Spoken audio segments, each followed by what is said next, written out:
Hello, everyone. It's Friday. We made it. Thank you for joining us. Nick Chavez here with Martin Valco with Chavez and Valco, your key to immigration solutions. Martin Valco, how are you doing, bud? I'm doing well. It's Friday, like you said, and we have the form. We have some guidance. I guess that's what people are tuning in for is the parole in place. So I'm doing pretty good. We waited for a couple of weeks. We thought it's going to be sooner, but it's today, and Monday is the day. So lots of work ahead of us. Yeah. But before we begin, friends, we're closing in on reaching 5,000 subscribers on YouTube. So please help us reach that number by hitting subscribe. And as you know, by subscribing, you will be able to get the latest news about this program and other immigration news. So don't forget to subscribe. We really appreciate it. And well, Martin, as you said, it finally dropped. After 2 months, this program, Parole in Place, was announced in June. We were hoping it would be sooner, but like they say, better than never. I suppose it's good that we have it now, even though it was like at the last minute. It felt rushed. That's kind of the sense of it. We were discussing this earlier. But we finally got some filing information from USCIS. They published filing guidance regarding this PIP process, Parole in Place. And they published the form. It's a new form. And the filing guide and form, they're available to see on the website, USCIS's website, uscis.gov, for reference. And we know now that the form is form I-131F. It's a new form. And let's see here. It's the I-131F, and the filing fee is $580, and there's no fee waiver, or there's no way to reduce that fee. It's just $580 is what they announced. And you cannot file it now. You have to wait until August 19th. So that's something to consider. If you're working on it this weekend, you just have to wait until August 19th. And that's a Monday. So what we would like to do is just kind of go over this guide and just point out the interesting tidbits of information, at least what we have for the time being. And also, it's important to know that USCIS, although they gave us this information, it's great that they gave us this filing guide. They're still supposedly working on additional information regarding the requirements. So that's kind of putting the cart before the horse. And again, that's why we have this sense that it's being rushed. But they said that there's some additional information that they will be posting soon through the Federal Register. So we're looking forward to that.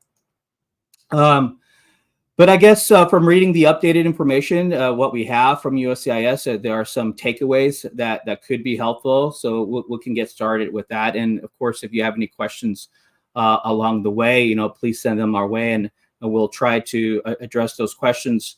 We have saludos, Patricia Tuliano. How are you doing? She's from California. She's a longtime subscriber. We appreciate you watching us. Thank you for doing that.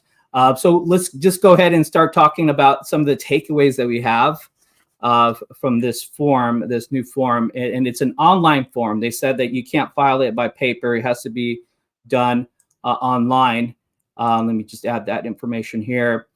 And a couple of takeaways here, Martin. I think that one of the things I see here is that there's a note here about we had a question before that if this is going to, if they give you parole, will you be able to use it as a travel document as well? Because it is essentially, parole is essentially an entry permit. But and they give you the answer here on that first note. They said, no, if they grant you parole, and that's why it's called parole in place, because you're getting it here, not getting it outside. You only get to use it, they grant it, and you can't use it to travel. In other words, you have to apply for a special travel permit. And they mentioned something here about the advance parole document. They do give some information about eligibility. There's a couple of questions that we still have that remain unanswered.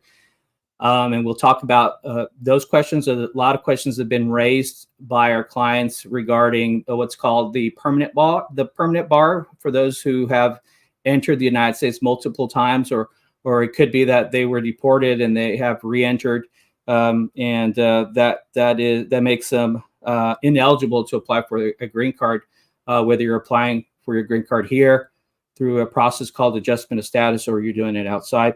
The other tidbit that I have here is that you can't. That's his application. We know that stepchildren can also apply, but you can't group them. So it's going to be something where each applicant has to file their own application, which makes sense, right? You can't if you have an applicant who's also wants to include a stepchild and meets the requirements. That stepchild applicant has to also apply and make file their own application. What I also thought was interesting here is regarding individuals who, let's just say that you were married to a U.S. citizen and your spouse is now deceased. And I thought that was it was a good thing that immigration went ahead and said you can still apply for parole in place if you were married to a U.S. citizen as of June 17th or prior to that date. So if you have, or if you were wondering whether or not you qualify, and if your spouse is deceased, we can definitely look at that, and you may be eligible to apply for parole in place, which I think is interesting. The other takeaway that I have here is regarding, we do get a lot of questions about deportation. We have clients who were deported in the past, and they are wondering if they are eligible to apply for parole in place. We have clients who are currently in removal proceedings. And so what we were telling our clients is that we have to wait until immigration gives us some information. But here they went ahead and clarified. I think they provided some insight here. We know that people who are currently in removal proceedings, that is deportation proceedings, they'll have this opportunity if they qualify to apply for parole in place. If you have a deportation order, they said here that you can still qualify for parole in place, but they also mentioned that there might be some additional steps that you might have to take. And that could be possibly filing a motion to reopen with the immigration court to see if immigration or the Department of Homeland Security and the judge, if they're willing to reopen the case and terminate, so you don't have any impediment to apply for a green card later. Any comments, Martin? Well, I mean, this is a pretty sensitive area when you're speaking about somebody who's already been ordered removed as a final order of removal. This is where you should, or the people should consult an experienced attorney, not just an immigration attorney, but also a removal attorney who would be able to look at these options and really what are the steps and how to go about it. Because once the person has a parole, then they should be eligible for adjustment for a green card. But before you can do that, if there's a final order of removal, there has to be some specific steps that have to be taken, and also consider what's the likelihood of a motion to be granted by a judge, or whether the government would join the attorney, the parties, in a joint motion to reopen proceedings, so that they could either seek to adjust before the immigration judge or have the proceedings terminated and go before USCIS. So these are very sensitive types of cases that really require careful attention and analysis. And when people have these types of fact patterns, these backgrounds, they should consult and not just kind of go out and throw themselves out there, but have it carefully analyzed. Yeah. There is still a remaining question, right, with respect to deportation orders. There are individuals who've been ordered deported, and they were actually physically deported. It's not like they were deported and they're still here. They were actually deported and they had re-entered the United States, and that triggers that permanent bar that we're always talking about. And wondering if individuals who are subject to the permanent bar because of a prior deportation order, if they are still going to qualify. And I'm still, reading this, I'm comfortable with individuals who say, hey, I got a deportation order, but I haven't left. We can try, as you mentioned, we can try to reopen that case. We can file what's called a motion to reopen or a joint motion to reopen with the court and see if they're willing to reopen the matter in light of this new program. And they could very well do so. But when we're talking about a person who had an order of deportation and left the country and then re-entered, triggering that permanent bar, there's still a question about that, in my opinion, in my view. I know that colleagues could, reasonable minds could differ, but the way I'm reading it is that I think we're good so far, but there hasn't been any sort of assurance. And maybe that's when they're talking about we still are working on clarifying some information, that you can expect through the Federal Register.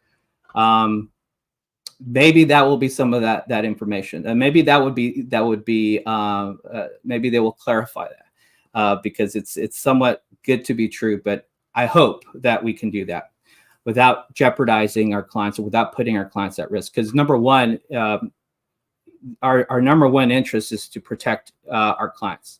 We don't want to put them at risk of deportation unnecessarily.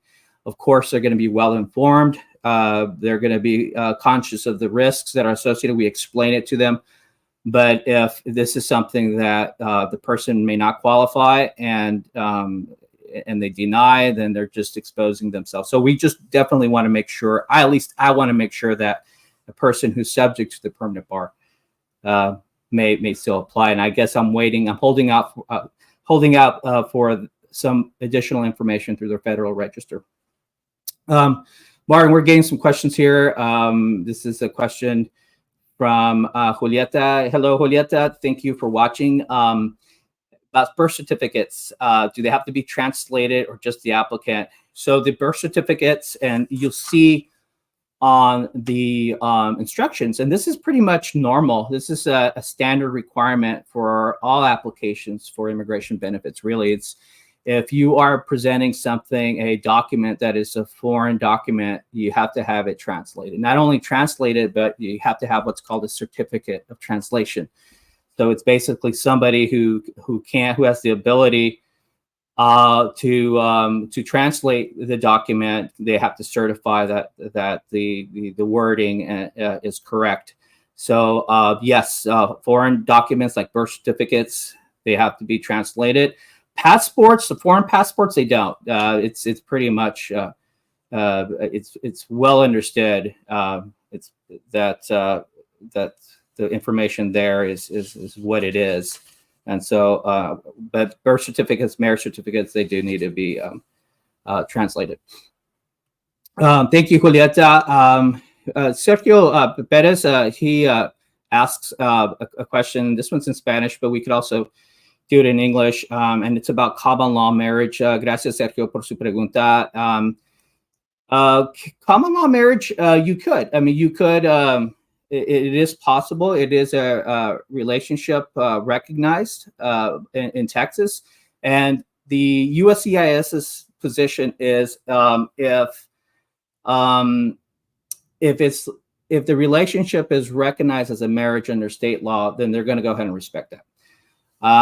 Eso dependerá en el estado donde vive. Si el estado reconoce matrimonios de unión libre, entonces hay posibilidad de argumentar que su matrimonio es legítimo y por lo tanto puede calificar para el parole in place. Gracias, Sergio. Thank you, Sergio, for your question. We have a question here from Seagull Terra. And Martin, what will happen to those who apply? And this is the concern that a lot of us have, right? They apply under this new process? And what if there's a shift in administration? We have the elections coming up in November. We know that this is a creation of the current administration that views immigration policies differently from the predecessor here. We know that Trump favors more of an anti-immigration, well, the policies are pretty much anti-immigration. So what are your thoughts on this? Well, I mean, it's a risk for submitting the application, because anything could happen, and there's a pretty good indication with for example with DACA after Biden took office, and even before that, certain states and individuals, but states that may be affected by this could challenge this, like they did challenge DACA, and you could have an injunction, you could have a court order that would stop this application process, this program, and that would be it. So it's kind of going to get frozen depending on what the outcome, what the order is saying. It certainly had happened with DACA applications after former President Trump had basically rescinded that executive order, and then also you had the states challenged the DACA rule, and those basically got stopped, frozen at the USCIS. So applications that were submitted are still there. The checks were cashed if they were at that process, at that stage, and it basically got frozen. And so USCIS would not adjudicate, would not process those until there will be additional steps taking and see what will happen in the subsequent litigation. Now, if you're denied parole, do you face deportation? So it doesn't say it, but it depends on why or what was the reason for denial. And so when you read the instructions carefully, it talks about that you may be referred to a different agency, and that may be ICE, Immigration and Customs Enforcement. It really depends. Now, we have not seen that happening. Typically, again, depending on the fact pattern, where somebody's DACA got denied, whether it was for for whatever reason it may have been, but it certainly it could happen. So there's really no any kind of promises that if it gets denied, that you will not be referred somewhere else to a different agency.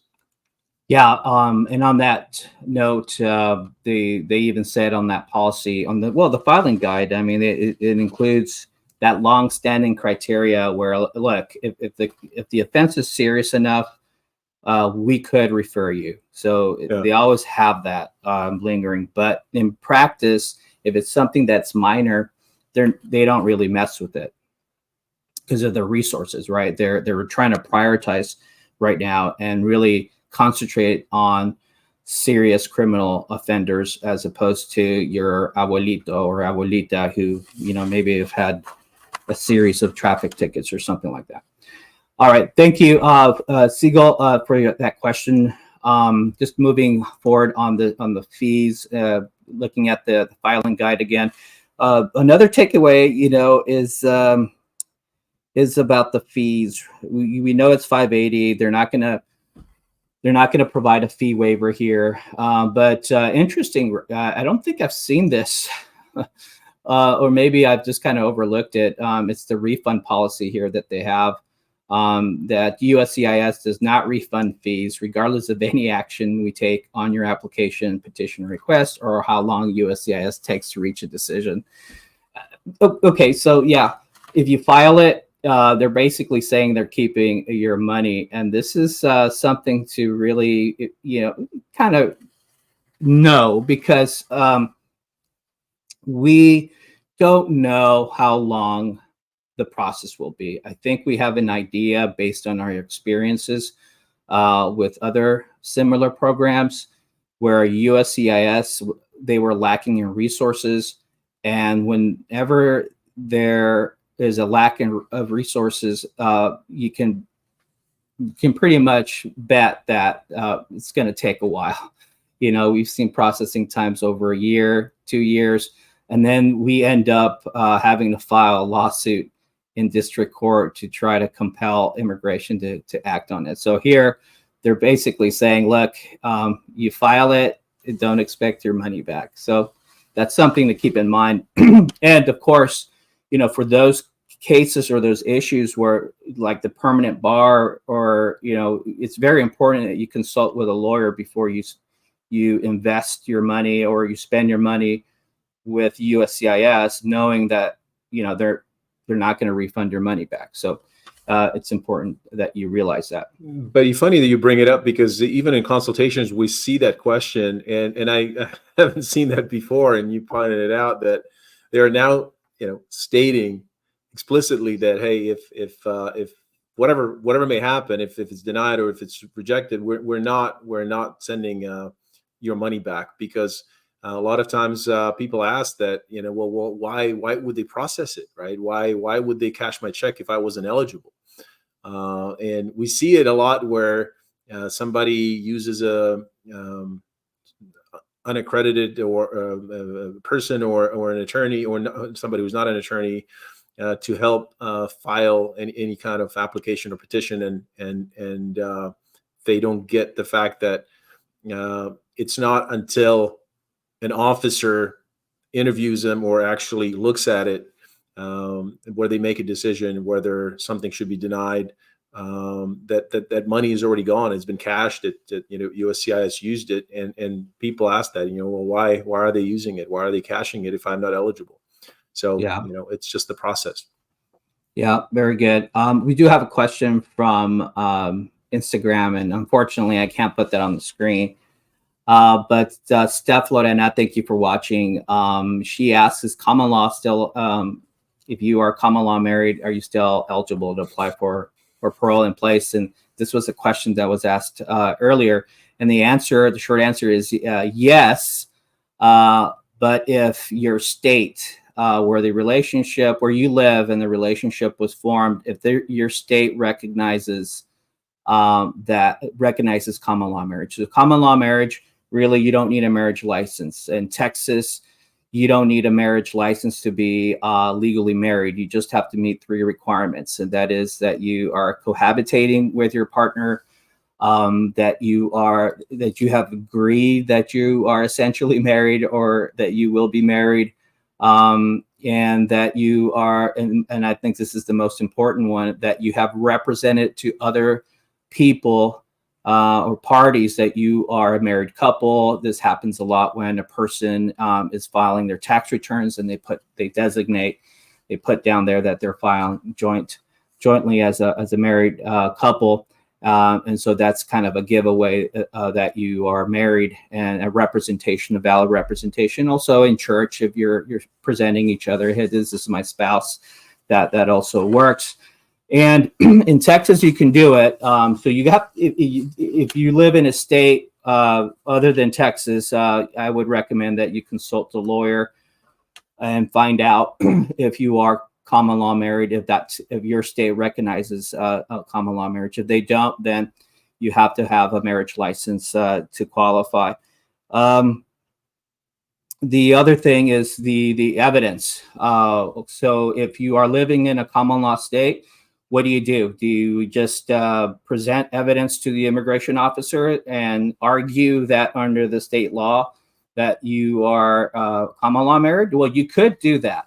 That's kind of the long route. I think the quickest route, and again, speak with a lawyer before you do this to learn what the consequences might be. Maybe there's some ramifications on your tax status or whatever, but the quick way to do it is, at least in Texas, is you could ask for an informal marriage certificate. That's what it's called.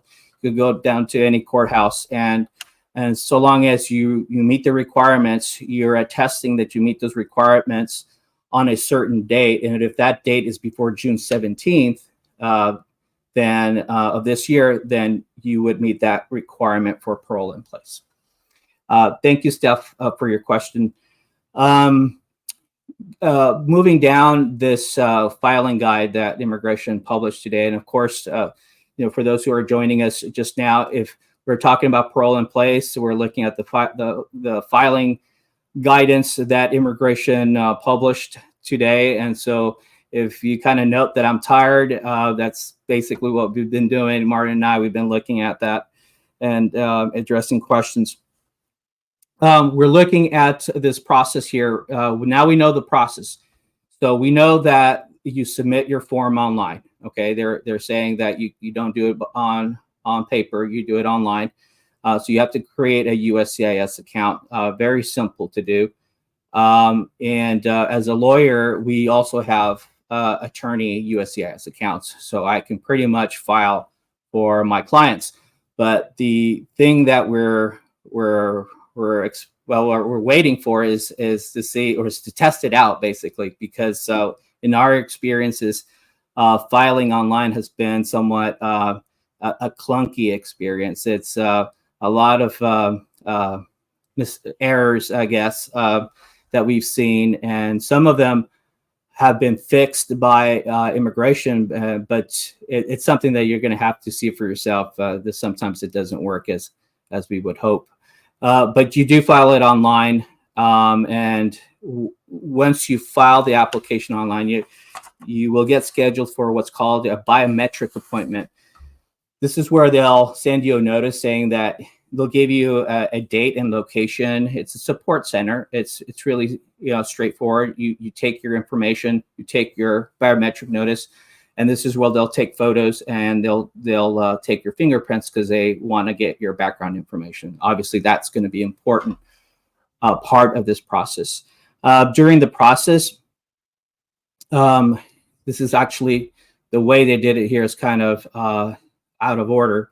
I would put the second part, biometrics, here, but what could happen during along the way while your application is in process is they could request additional information. The good thing about online filing is that you could respond online and you could upload the documents that they're requesting, and those documents could vary. It could be about maybe perhaps you missed, you forgot to send in a birth certificate, or they need more evidence regarding your continuous physical presence.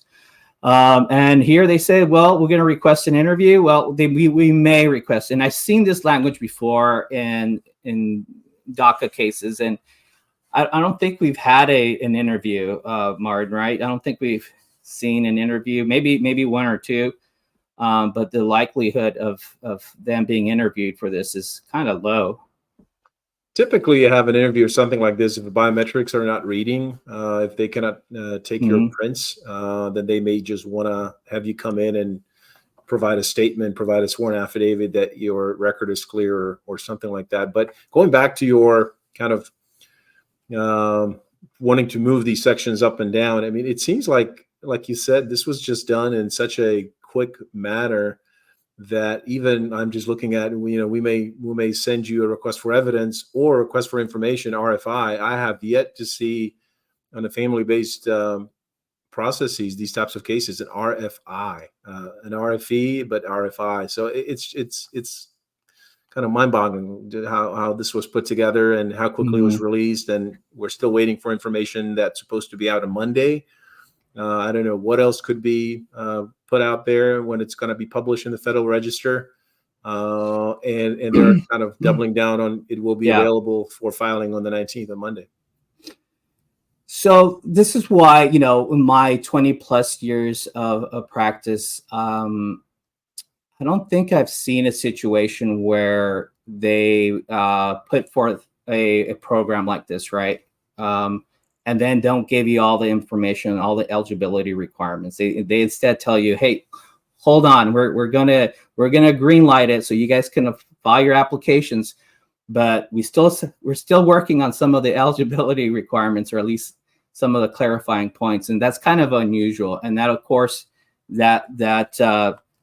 makes it seem like it's rushed, and all points point that way. All signs point that way, that it was probably rushed. I got a question here, and this is from Sigal Deda. She follows up with if immigration is not aware of your presence in the United States and considering the risk of this being rescinded, is it still a good idea to apply? Well, what do you think, Martin? It's just this was the question that was raised a lot during DACA, right? If you are unable to prove your physical presence in the U.S., right? Is that what I mean? Am I understanding it correctly? Well, it's like if this thing is not going to work out, if they're going to pull the plug on this, now immigration's going to be aware of her. Okay. See, I'm reading it differently. I'm looking at it like, okay, if I'm unable to prove physical presence. Right. So now they're going to have their information. Is it a good idea to even begin with it? And I think that, go ahead, Martin. And it's easy for us to say it, for us immigration attorneys, and just kind of push you like, yeah, go ahead and do this or not to do this. I mean, we've seen practitioners who were very careful and almost afraid of let's say applying for advanced parole for DACAs because they're afraid that what if it will be pulled from underneath them while they're traveling, right? So it was kind of overly cautious, but in terms of what will happen. So even with deferred action, it says we are deferring the removal of you from the United States. I mean that was the definition of deferred action. So they're aware of where you are, and they're saying all these tough words that we may do this, and I think it's good to be counting on that something like this could happen. But has it happened? And we've practiced for a couple of decades each. We haven't seen that, unless you're going out there and the person is being charged with some serious crimes and convicted of those. I don't think that that person should be worried about something like this, but it's certainly understandable. Yeah, ultimately the decision is yours, right? If you feel uncomfortable in filing or sharing your information with the government, that is definitely your prerogative and your right to just decide not to do anything. But if you want, there is an inherent risk in everything we do. In every application that you file with immigration, there is an inherent risk that they have your information and they can use it later. Okay. But when we're talking about something like this, which is humanitarian based, we don't see that. We don't see the government using it against the person and rounding people up and deporting. This not to say that they can't do it. It's just in practice we haven't seen it. And I will say that there's a lot of time we meet with clients with different backgrounds, and we often meet clients that we're looking at their information and we're saying, man, did you apply for DACA? You were here for 20, 30 years, and their answer is no. My mom told me not to because I was they're going to deport you, or I was scared. I didn't want to give them that information. And then later on, with DACA, they blocked new applications, so you can't file new applications. And I'll talk to them later, and they say, you know what, I should have filed something because at least I could have had a work permit. So you kind of have to balance that. But then think about the rhetoric on the other side. We are going to deport million people if we get into office, right? So you hear that blasting in the campaign period. Then I mean, it's natural that people are concerned about what could happen. Yeah. Thank you for your question. And I think this is we have a question here from Volkan Uran. And this is the question that we've been asked about a lot, and immigration somewhat clarified it. What happens if you have a null deportation? Well, the way the immigration framed it, the way they stated it on their filing guidance sheet, is that if you are currently in deportation proceedings, then you're eligible to apply for parole in place. They're not going to deny you just because you're in court proceedings. If you have a prior deportation order, okay, let's just say that you were in court and the judge issued, the judge denied your application for relief, maybe asylum, and you did an appeal, or you appealed and you lost, but you never left. You're still here. In those cases, they're saying that you can still apply, at least from what we're reading it. Where I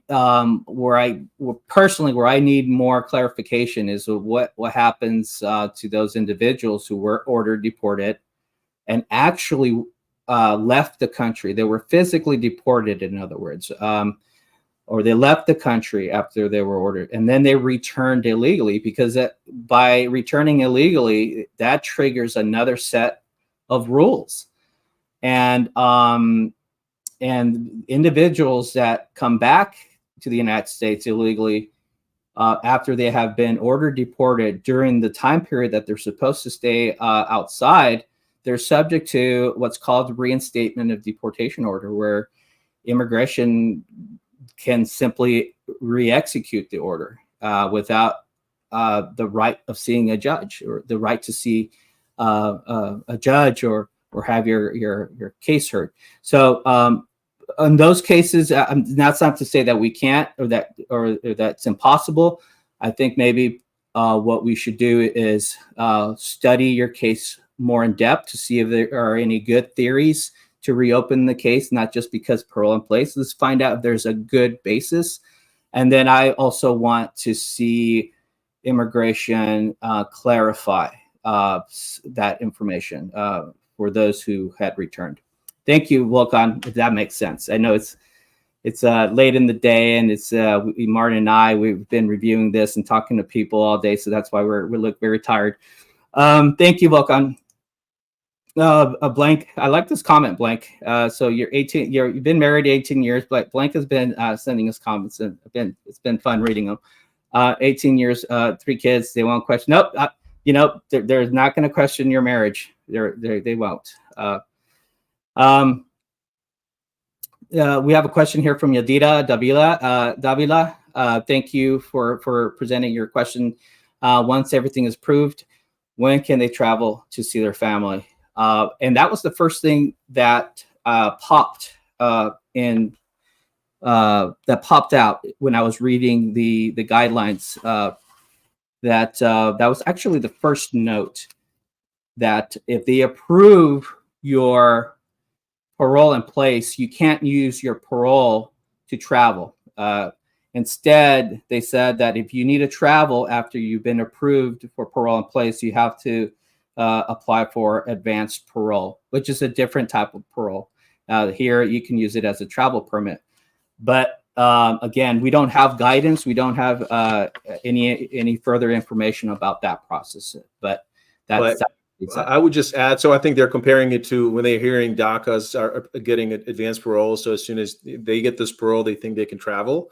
But so with Yadira, presuming that you are granted the parole in place, then presuming you're eligible to file for adjustment of status, you would file your adjustment of status, and then you should be able to file for an advanced parole for the travel permit. And so while your adjustment of status is pending, presuming that you are cleared to travel and you have the travel parole, the advanced parole, the travel permit based on the pending adjustment, then you should be able to travel abroad, but not with what Nick said with this parole in place. Yeah. So let's talk about, we got another question here, and how to know if one DUI can apply for parole in place. So thank you for your question. This was actually one of the things we were looking at, and I was looking for clarification when they dropped the filing instructions here, and was trying to figure out, okay, so what does it mean? What does it mean to have a disqualifying criminal background? And from what they said is that here, this is a note, that disqualifying crime could be anything that would make you statutorily ineligible for a green card that would be likely to disqualify you from getting a green card. Let's just put parole in place aside, and if you were applying for a green card directly, you're subject to what's called these rules. And they have a fancy word. It's grounds of inadmissibility. Basically, it's just a long list of disqualifications. Traditionally, our immigration laws, right? We had a list of, they called them back in the day, undesirables, and then the language changed, and it included people who were, vagrants, drug dealers, theft, and all that, right? And all that list, they changed through time, right? Because society changes and evolves. And those are called the grounds of inadmissibility. And what DUI is not a crime that's listed as under the grounds of admissibility. In other words, if my client was trying to apply for a green card, having a DUI conviction will not disqualify that person unless the DUI, unless it was some sort of there was some sort of aggravating element, like there was a child in the car, or it caused a serious bodily injury. And at that point, it wouldn't even be called DUI. It would be something else, aggravated assault maybe. But DUI in and of itself is not a disqualifying crime for purposes of applying for a green card. It is, for whatever reason, if you're trying to apply for DACA. But as far as parole in place, they said if it's something that would likely disqualify you if you were applying for a green card, then it looks like you would not be eligible for a parole in place. How about those crimes that are not statutorily, like DUI? What they said is those crimes that are not likely to make you statutorily ineligible, they're going to just basically look at it, and the default here is look at it through they call it discretion, meaning that they'll look at what you did and view it case by case and see if this is something they should deny your application for. But they said again that they're working on additional information, and hopefully we'll get more information through the Federal Register. So just make sure to subscribe to get those updates. Anything you want to add up to that, Martin? No, that's you covered it. Yeah. We have a question here, Martin. What does order means for DACA kids? What does it mean for those who have DACA?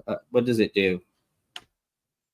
What does it do for DACA kids? So again, so DACA kids are those that are protected with the deferred action, and so they have authorized state, and unless they are married to U.S. citizen, unless they meet these criteria for the parole in place, I don't think that's going to do anything for them, because they would not be eligible if they don't meet the requirements. Is that how you're reading it? Well, I don't think that has any impact. And Alina, you could make, if you can send us more information on your question. But doesn't have any impact at all on those who have DACA. If you have DACA, you don't have to drop DACA to apply for parole in place. This is something that you could do at the same time. In fact, for those who have DACA, we always like to see if there's a possibility of applying for what's called advanced parole, a travel permit, right? Because the whole purpose of all this is to try to make it easier for somebody who's eligible for a green card to avoid having to go outside. Because to apply here, you generally have to show that you were admitted, that you were given, that you entered with a visa, for example, that you entered with permission. And a lot of people entered without inspection. And so they're trying to fix that part so that you can apply for your green card here. A lot of our DACA clients, let's just say they're not married to U.S. citizens, or maybe they are. We always try to see if we could meet that requirement by applying for that travel permit, because once they leave and return, that's their last entry, and they would have entered with with permission, and therefore meet that requirement if there is a qualifying family member or sponsorship here to apply for a green card. We're getting questions about DUIs. Ben also asks about DUIs, and as I mentioned, they didn't specify DWIs as a disqualifying crime. Again, they're saying that if the criminal offense is something that would normally disqualify you if you were applying for a green card, in other words, if it's subject under the grounds of inadmissibility, then it could disqualify you. And so DWI is not listed under the grounds of inadmissibility, so I wouldn't really be worried there. Domestic violence, that's a little different. There's a lot of case law here in Texas where in our circuit court jurisdiction here, where it doesn't necessarily rise to the type of offense that could disqualify you for a green card. But it just depends. There are different ranges of domestic violence. There's your misdemeanor and your threats, and then it goes from there to your more serious intentional resulting in serious bodily injury, which do tend to be those types of crimes that could disqualify you. So it just depends. But thank you for your question. This is again something that we need to, if you have a criminal offense and you're not sure, don't file your application just yet. Just hold on and wait for immigration to provide clarifying information on that. That's what I would recommend. Thank you, Ben, for your question. All right, so let's see here. Alina did clarify here. Our kids entered legally, so eventually when they marry U.S. citizens, do they have a better chance to get a green card? Yeah. Martin, you want to handle that? Yeah, so and I recognize Elena's name. So yes, that's basically what the parole is doing for others that are married to U.S. citizens. It gives them as if they entered lawfully, as if they were inspected or paroled. So that's basically exactly what this is replacing. It's replacing the legal entry. And so if a person enters legally and is married to a U.S. citizen and the marriage is bona fide, then they are able to apply for the green card to adjust their status. Yes. Mm-hmm. Yeah. Thank you, Elena, for your question. We have a question from Letty from YouTube, and she asks regarding documents for the PIP. For tax returns, do they need all pages or just the first 3 or 4 pages? There was an interesting note, again, in the filing guidance that they published. They basically said that, well, number one, they didn't specify like specifically, what documents they're looking for or to the extent that you need to present it or how much. They didn't provide any of that. But they did say something that was interesting and that could have been helpful when we were preparing those DACA applications in the past, which basically says that when you're proving physical presence, and let's see if I can try to look for it here. When you're proving physical presence, they're not going to be really sticklers on asking you to provide a document that pretends, and I think the wording they use that's going to cover every week, every month. And they fall back on this thing, what they call totality, which means, look, if looking back at your documents, let's just say that you did supply some documents from that year, or maybe just the first 2-3 pages of your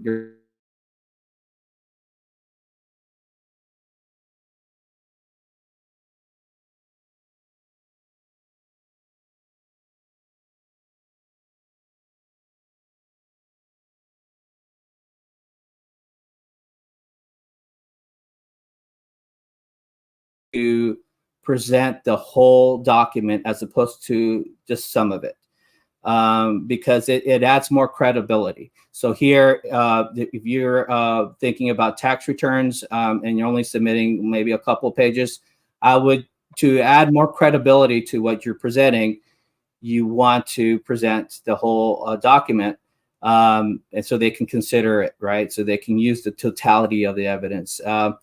The same thing goes with lease agreements. Sometimes our clients will just give us maybe the first 2 pages, and then they'll skip the other 15 pages. I ask them to provide the whole amount.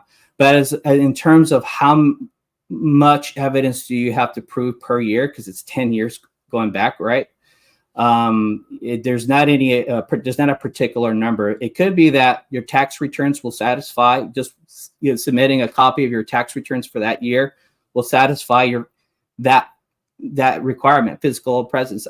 So what I tell my clients is it's try to collect as much as you can, and then when we look at it, we look at it and we'll look at sufficiency, and there might be things that we're not going to include. But I think that we start off with trying to cast a wide net, collect as much information as you can. And if you don't have a particular piece of evidence, or for you don't think you have a lot of evidence for a particular year, don't worry about it. Just gather it all together and then consult with a lawyer or a legal representative, and maybe they can chime in, and you can look at that, or you could submit it as is, and you can just wait for immigration to tell you to submit more information if they feel like they need to. That's what they're going to do. That's another thing, right? Once you submit the application, I wouldn't worry about them denying it outright if you don't present all the information or all the evidence. If you're lacking in a couple of years, or if they think you're lacking some evidence to show physical presence, they're not going to deny it just like that. They're going to give you a chance. And as I showed you, part of the process is the request for evidence. So they could send you a request via email or by written notice asking you to supply more evidence, and they'll give you instructions how to do that before they deny it. So thank you for your question. Let's see here. Steph Lorena, she asks a follow-up question on, and again, you can't see it on Instagram, but going back to criminal history, she's wondering if the disqualifying criminal history, would that include also minor offenses with marijuana? This is the thing with drugs. After 1990, during I don't know if you guys were old enough to remember this, but I certainly, Martin and I, we're old geezers, right? So we remember this, the war on drugs, right? The whole crazy war on drugs, and it resulted in these really strict laws concerning drugs, including immigration laws. So what that means, people who were convicted of marijuana, they're subject to being disqualified for applying for a green card. There is one exception, and that exception is if you were convicted of one time possessing a small amount of marijuana, less than 30 grams. So if you were convicted of that of a minor possession, then immigration will give you an opportunity to apply for a waiver, and if they grant it, then you could apply for your green card. So that's the only exception. There might be some exceptions as well that apply for juveniles, but beyond that, drugs are really strict, right, Martin? It's really, really tough thing to overcome sometimes. Yeah. But as far as parole in place, I would say let's wait until immigration, USCIS comes out with the clarifying information that we're waiting through the Federal Register. We hope that they address this. Very important. Thank you, Steph, for your question. So let's talk about, let's have another question here. Yvette, what will be happening with spouses of citizens with deportation or in absentia orders if they already tried to reopen that order and they lost the motion? That's a good question. If the person, an in absentia order is an order of deportation where a person doesn't show up to court, and the judge enters an order in their absence. So in absentia, Latin, for the person being absent. And so there are certain rules that apply when you're trying to reopen the case. In some situations, you can reopen it when you didn't receive notice. or there was some sort of defect in the process, and you could argue that you didn't get proper notice. There are some exceptions, important exceptions that we could look at. There is immigration, or I should say DHS, which is they're the trial attorneys. They represent the government when we're talking about deportation. There is a way to get in contact with them and see if it's possible if they can join in on a motion, so they can reopen the case, not because of some sort of defect or argument regarding notice, but just because something like this, like parole in place. Maybe this offers a solution, right? We're not talking so much about the violations or the defects in the process. We're just saying a way to resolve the person's situation in a humanitarian way, in a reasonable way. And nothing prevents us from talking and reaching out to the other side and saying, hey, we have a client who's a very good person. They tried to reopen the case, but for whatever reason, it was denied. And they appear to be eligible for parole in place. And look, even immigration says that they could, the immigration says that they're giving us an opportunity. So we would like to see if we can try to reopen this case, so that way we can terminate the proceedings and have an opportunity. If the case is, if you do apply for parole in place and it's granted, and the person's eligible for a green card, there's not a wall anymore. So that would be something that I would get in contact with an immigration lawyer and see if and I'm sure you have, but I think if you wanted a second opinion, we would be happy to look at that. Thank you, Yvette, for your question. You guys could probably tell that we're really tired. Been a long day. We have a question here in Spanish. Ligia, she asks in Spanish, how much is the application? ¿Cuánto costaría la aplicación? La tarifa de presentar la solicitud de este programa es $580. It's $580. That is what it is.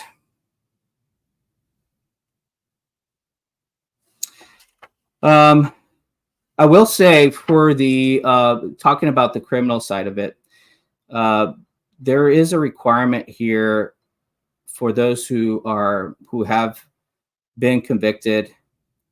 And I think here, if you see this question, what is your most recent form? I mean, the purpose of applying for a parole in place is to help those who entered without inspection. Here is asking you if you, for evidence that you entered lawful. It's kind of a trick question, I think.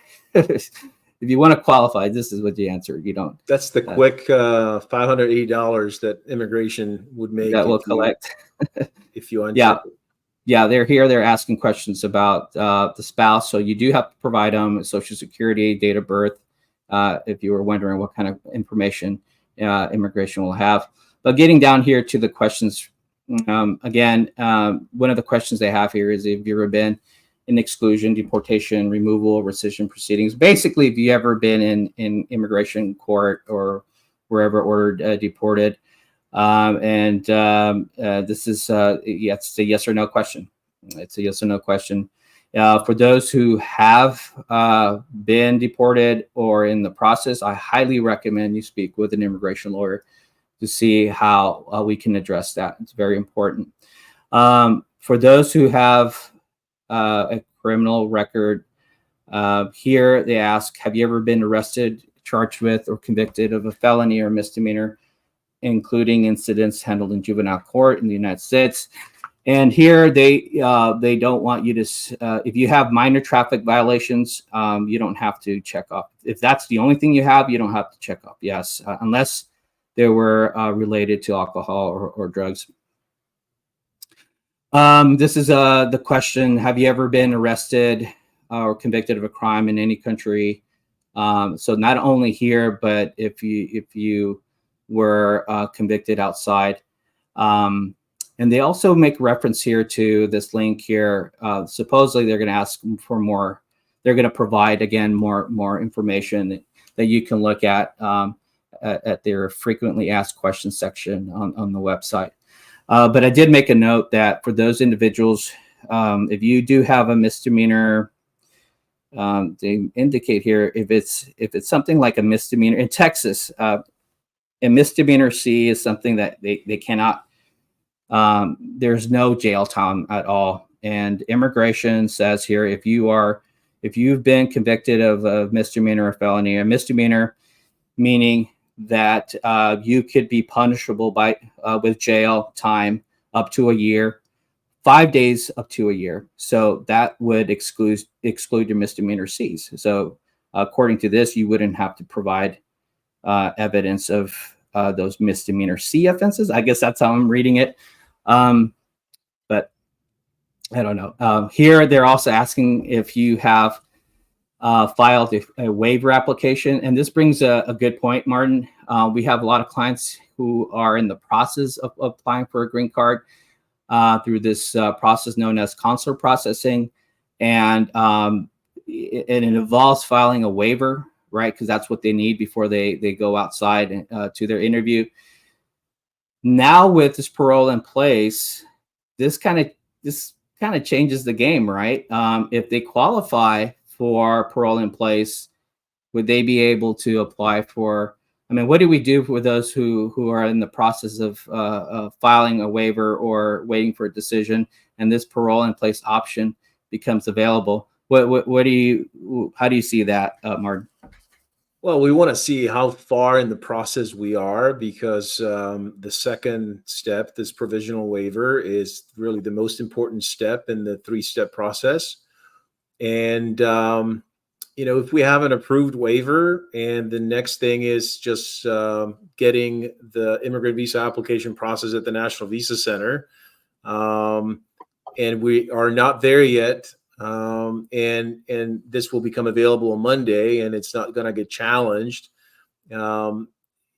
Obviously, nobody wants to go. Nobody wants to leave if they don't have to. And so if this goes through, I wouldn't be surprised if people would want to do both, right? So they're still kind of working on the immigrant visa process with the National Visa Center, or they're waiting for the interview to get scheduled. But at the same time, they could keep waiting for this. And if it doesn't get challenged and they obtain the parole, then they would skip taking a trip, unless they want to take a trip to their home country for the final step for the immigrant visa application. But really, I mean, if this is available to those, right, those that are, have a either waiver approved or waiver pending, I think that's going to be a no-brainer. It really just will depend on the timing, right? Will this take another 10 months or 12 months? Because if you get the parole and you get it granted, then you are going to be applying for adjustment of status, which is going to take, now 4 to 12 months. Let's just say. What we're seeing with the current processing. So the issue with going to the consulate is you got very zealous consular officers who will dig and dig and dig, and sometimes they find something that is not even there. Who knows?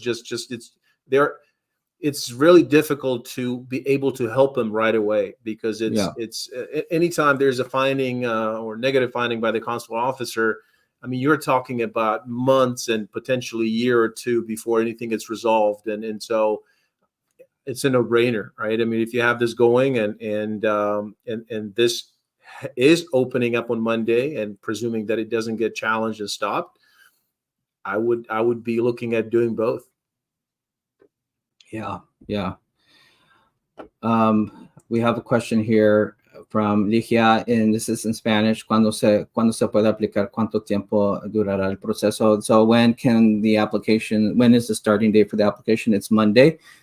Van a empezar a aceptar las solicitudes el lunes, el 19 de agosto es cuando pueden empezar solicitando el parole in place. ¿Y cuánto tiempo durará? How long will it take? Yeah. Eso dependerá. Ahorita queda por verse. No sabemos. We don't know exactly how long this is going to take. But if I were going to guess, it's probably going to take I don't think it's going to be quick. I mean, I could be wrong, and I hope I'm wrong. But Yeah. But I don't know. This thing was rushed. It seemed the filing guidance we didn't get until the last minute, right? And they're still working on information to for us. And I so don't know who said that, but I think somebody I've heard somebody saying that they don't even know who or where it's going to be processed. Obviously, it's going to be online, so they'll be distributing it. But I heard that yeah. they don't even have officers for it, and Oh my God. judging by the last few months and couple of years, what has been happening, there is just a shortage, of officers, and the resources are not there. So we've seen that with DACAs and other applications. So things weren't looking good, but then all of a sudden there was this uptick and this processing of especially after April 1st when they raised the fees, filing fees. We've been seeing some adjustments with marriage-based adjustments that were processed in recently. I got one in 41 days. Yeah, I saw that. Awesome. 41 days, which is insane. Wow. And so I think that was it was a child parent one, but even green cards marriage based 60 days, 90 days. That's awesome. But then you have some DACAs that are pending 7-8 months, which is, and then you look at another DACA that is processed in 5 business days. Yeah. This is a good question. So Anthony Quintuna asks, who will create the USCIS account, right? Because this application needs to be filed online. And do we use the citizens because the citizen here had previously used one for naturalization, or the applicant? Just reading the filing guidance, it should be the applicant. The applicant, you are the individual who is applying for this benefit, and in fact, they kind of do specify that. So it would be you that would be opening up the USCIS account. It's fairly straightforward, and there's nothing to it. And as you probably saw as we were scrolling, they do ask information about your spouse. So they ask the questions are more tailored to you, directed at you as the applicant. And then there's a section there where they talks about your spouse, and this is where you provide your spouse's information. Thank you, Anthony. All right, so we have a question here from Marta Rodriguez. Thank you for your questions. I have a court reject the case for a DUI document. Do I add that? And also, how many documents to provide for each year? That's that question we just answered. But Martin, what do you think? I think the question, if I remember, I don't have it in front of me, and my brain is fried. But I believe, it's any. I don't think does it talk about convictions or arrests as well? Because generally speaking, for any application immigration benefits, they want to see. Yes. Have you ever been arrested? They want to see because you could dispose of a case with a really good attorney or with a really good plea deal, but they want to marry the discretion. They want to make sure that your case marries discretion. They want to exercise the discretion. So typically you include all, but you'd follow the directions. And with cases where you have some criminal issues, I would recommend consulting with an immigration attorney. Yeah. And how many documents? Again, when we're building the DACA cases, we're trying to hit every month, and then they do something like this, and they said, don't give us every month, right? Every day, week, or a month. So maybe every 2 to 3 to 4 months, maybe it will be 4, 5, 6 pieces of evidence for the year. It depends on the gravity of the evidence and how strong it is. And so it's a decision. It's kind of a game time decision when you see all the evidence in front of you. And you kind of make the judgment: is that enough? Is it enough to cover that, to prove physical presence, or will there be questions? And if you don't have it, then there likely will be questions. But if you do have it, then throw it in there. I don't think it matters. Right. And then this is on page 15 of the filing guide here. They do say something about that. It says, you must submit sufficient documentation to establish your continuous physical presence for the entire time required, but you do not need to submit documentation for every day, week, or month. That's where they get a little snarky. Okay, we get that. So they fall back on this totality of the evidence. So if you're missing, maybe you have 1 or 2 pieces of evidence and you can't find anything else for a particular year, I think that I think I wouldn't lose any sleep based on what the kind of standard they're applying here. They're looking at from totality of the evidence. It's somewhat of flexible. It's a broad standard where they'll look at it for what it is. And if the evidence shows that more likely than not that you were, and that's actually the standard to apply for an immigration benefit that's widely used, it's more likely than not. If the evidence, if you can prove more likely than not that you have lived here in the United States for 10 years, then that should be enough. So I'm kind of glad they kind of did that, because we didn't have that with DACA. And so with DACA, we were unsure, and we were having our clients get, for every month, if it's possible, because we were getting requests for evidence, if we were missing, like if there was a gap between 6 months, they wanted a little bit more information. So I don't think they're going to get to that point. And in light of their resources, I don't think they have the manpower to issue a bunch of art fees. As you can probably sense from the tone of my voice, we're tired, but we want to be here with you guys and help you all out. Okay, well, Delia, sí, en español vamos a cambiar. Básicamente estuvimos hablando. We'll do English and Spanish here. Sometimes when it's late, the Spanglish monster surfaces, and so I'll confuse the words. But Delia Mendoza, she wants to know about this thing again, permanent bar. Queremos saber qué va a pasar a las personas que están sujetas bajo la barra permanente. Y les estoy diciendo a mis clientes, en mi opinión, es mejor que nos esperamos hasta que publican más información por el registro federal para estar seguro. Esa es mi opinión. Ya sé que hay colegas que tienen diferentes opiniones, pero no expresaron, no nos dijeron específicamente qué personas que están sujetas bajo la barra permanente van a calificar o no. Entonces, hay duda. Y les recomiendo que nos esperamos hasta que nos clarifican. So yeah, it's the permanent bar, right, Martin? A lot of individuals are, and we consulted with a lot of people here who were subject to the permanent bar because they've entered the state for a long period of time, and then they left and they re-entered, and that triggered that permanent bar.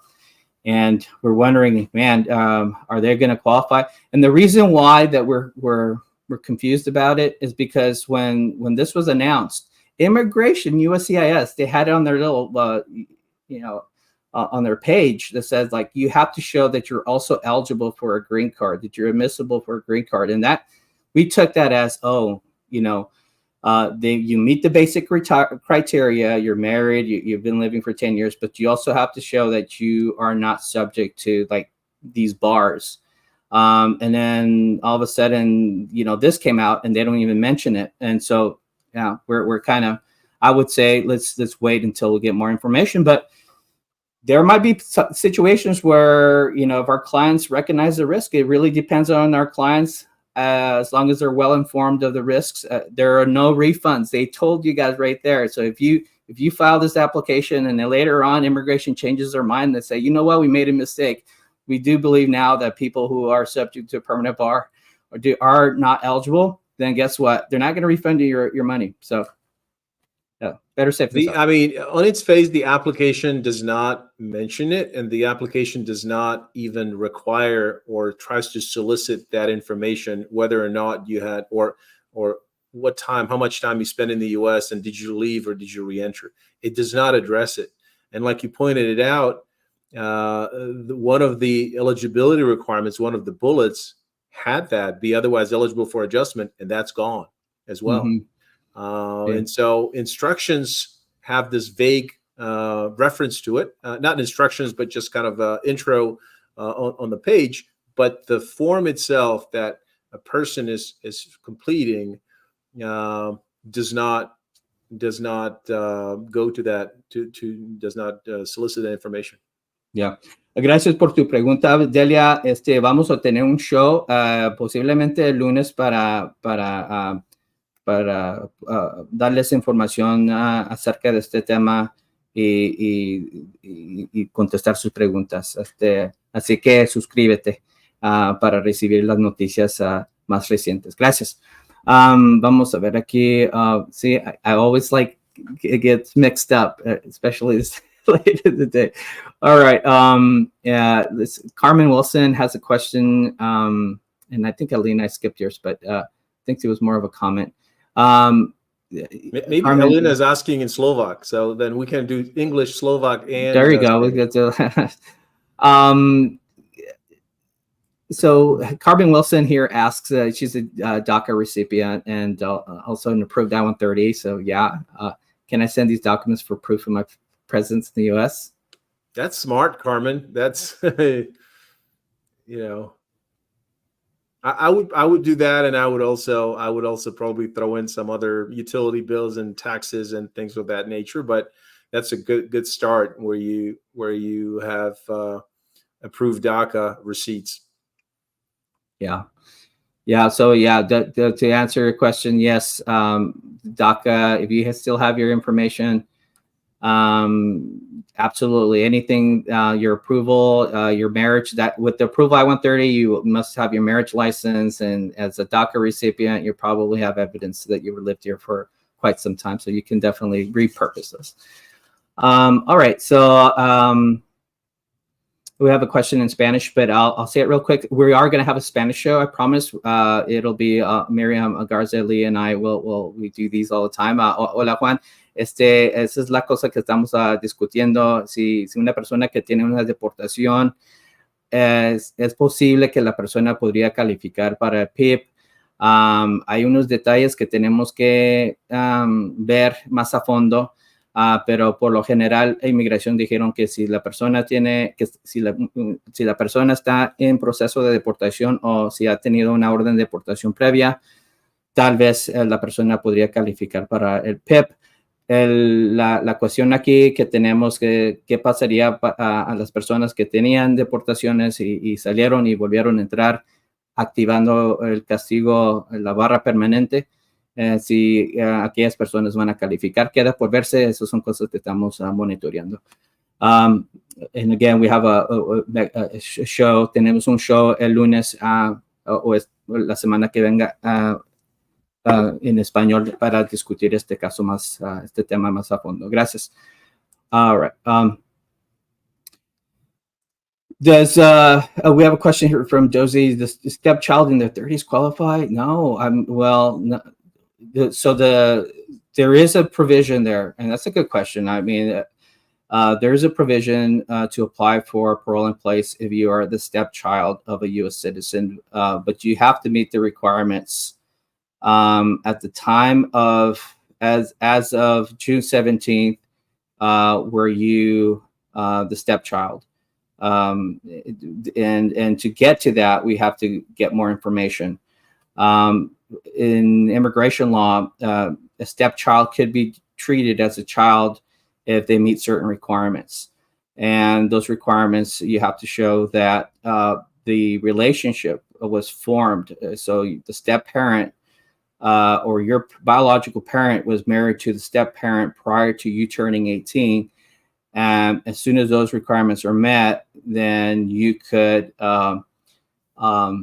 qualify as or you can meet that definition of a child. But now over 21, what is your take on this, Martin? I mean, it seems like they have to be children, and children in general have to be under 21.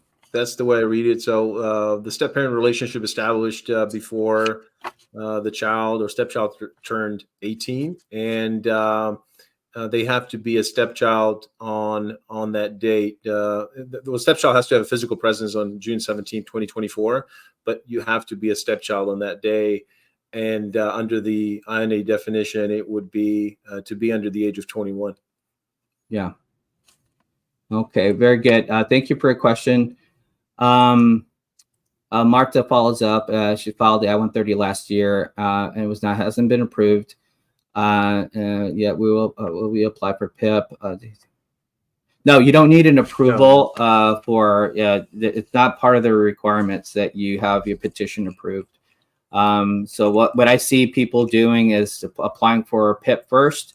If they are approved, then they could apply for their green card along with the I-130 petition. In your case, if your PIP is approved, and let's just assume your I-130 petition is still pending, I wouldn't worry. What you could do is you could apply, you could file your I-45 application, and on the application you can connect it with your I-130. You can say that you can provide a copy of your receipt notice, and they will ask you for your receipt number, and you can provide that, and they'll connect it with the pending I-130 and process it.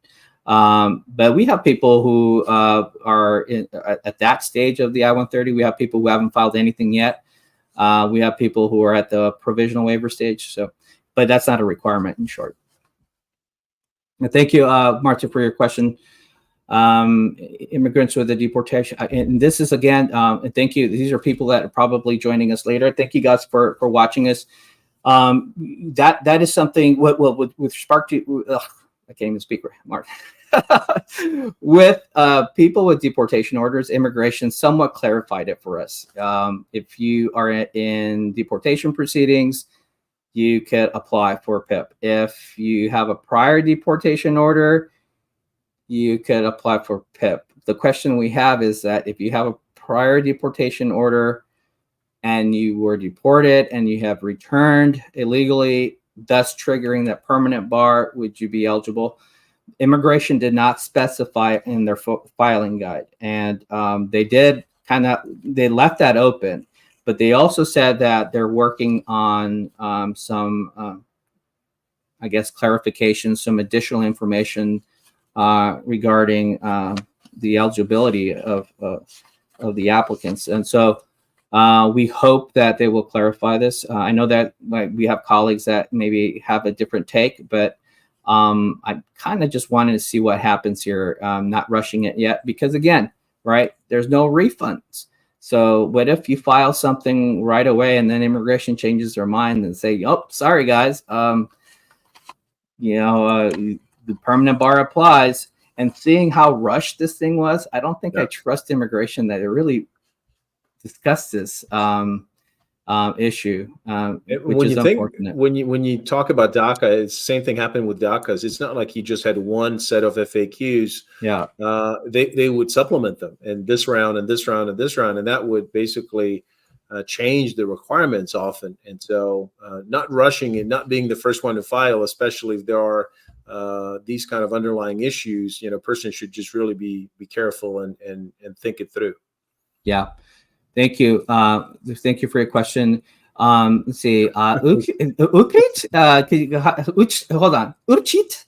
Urchite. It's okay. Like absolutely. Yes. Yeah, absolutely. Okay.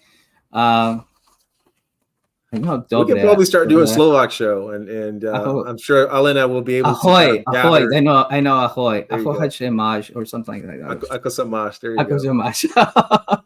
Slovakia. That's great. All right. Let's see. We do. I didn't enter. So Joseph did clarify. So Joseph, his mother is now a U.S. citizen. Mother was married before I was 18.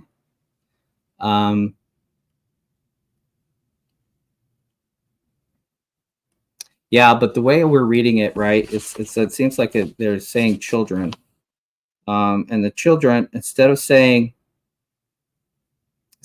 son or daughter, right? Because children has a very specific meaning, and that means a person who's under 21, unmarried. Maybe this could be one of those things where they'll give us some clarifying information, Joseph. So just stay tuned. I mean, this is not the last time we're going to be doing this. We're going to be monitoring it. They're going to be publishing additional frequently asked questions and guidelines, and we'll be here to discuss that with y'all. So this is Samantha. Thank you for your question. Is in your professional opinion, do you see anything good about this? She realizes that this information is still fresh. And what do we think about this? I mean, I can share my opinion.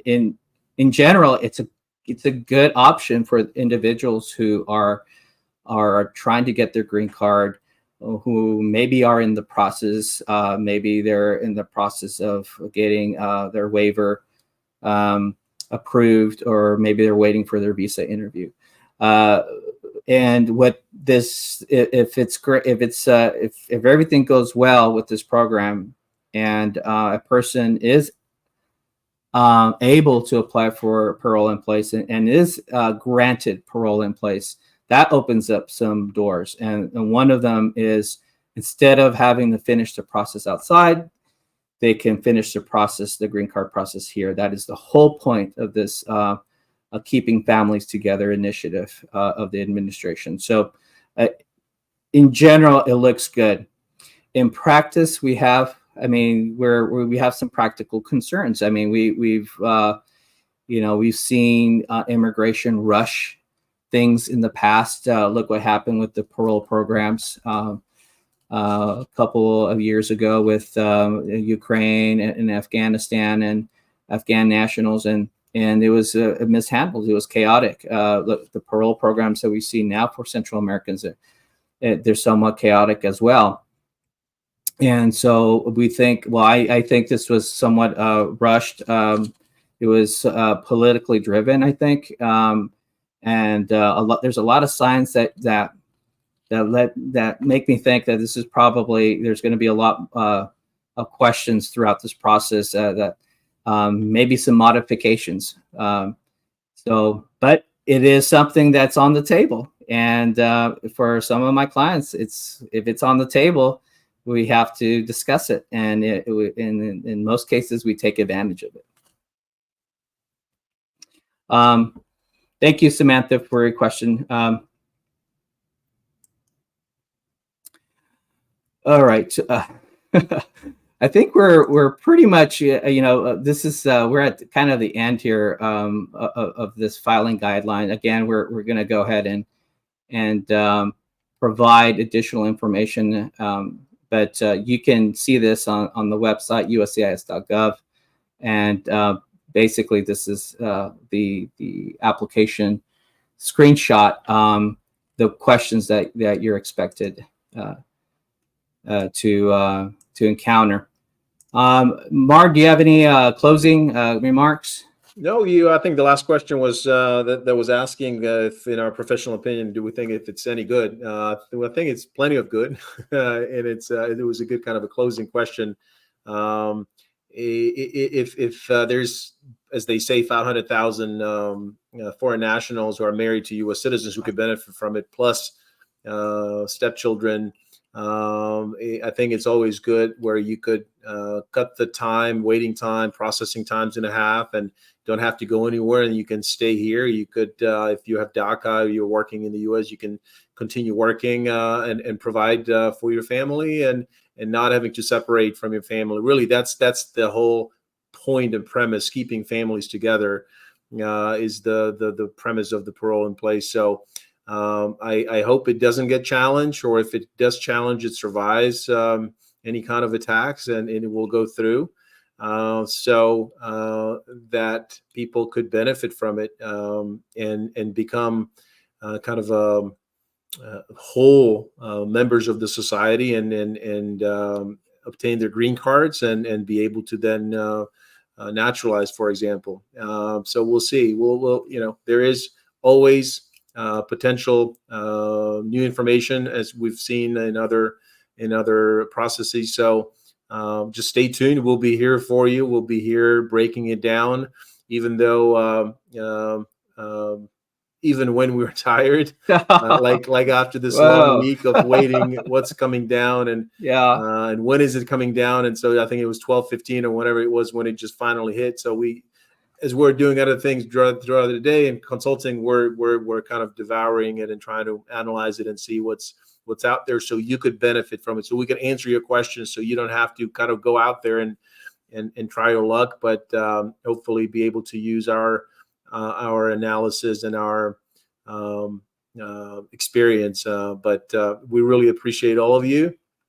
Go to YouTube, subscribe, because you're going to help us hit 5,000 subscribers milestone, and we are here for you. So we really appreciate your feedback and your questions.